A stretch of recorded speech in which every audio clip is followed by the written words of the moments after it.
Welcome back, everyone, to the smartest year ever, our quest to become the world's greatest conversationalists. My name is Gordy, hello, and I was just wondering, why are pencils yellow? Was it always that color? Or was this one of those weird cultural decisions that we just all quietly agreed to? Like and subscribe if you haven't, so you can keep up every single day. I do this every single day. Most people don't think twice about the color of a pencil, but not me. Either way, in the USA, the pencil is yellow, but that's not some cosmic law. It's actually a branding decision that was very, very successful. Look at this beauty. Beautiful. The story starts in the 1800s when the best graphite in the world came from China, specifically around the Lishu, China, in a region near the North Korean border. The graphite was smooth, dark, and high quality, perfect for pencils or girlfriends.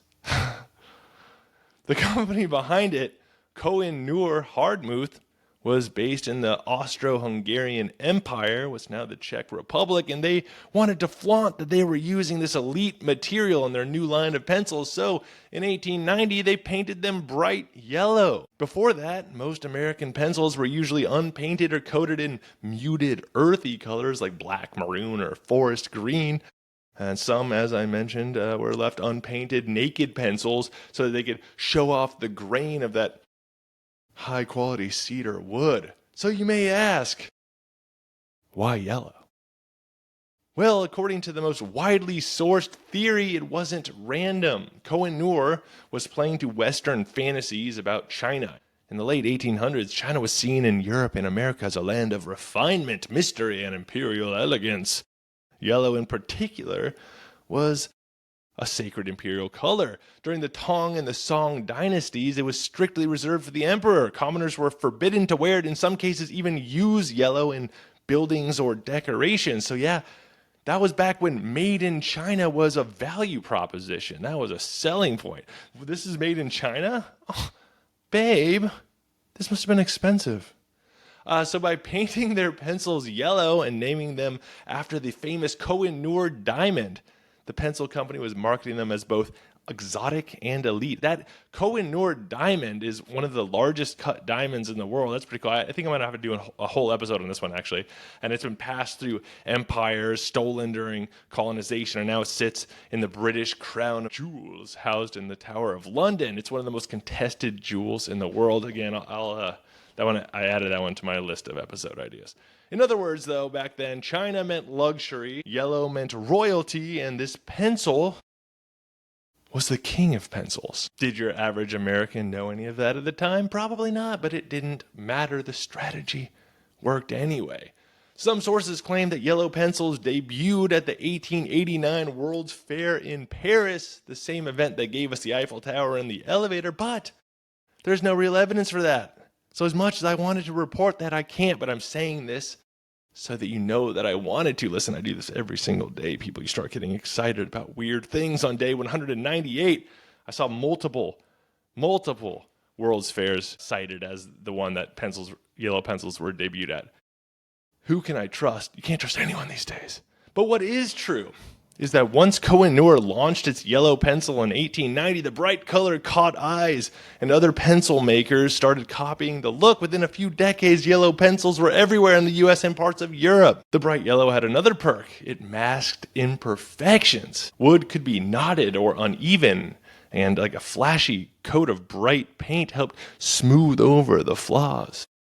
Over time, yellow became the status color, and then it just became the color. Manufacturers, schools, and offices all adopted it. What began as a premium signal eventually became invisible, just the default.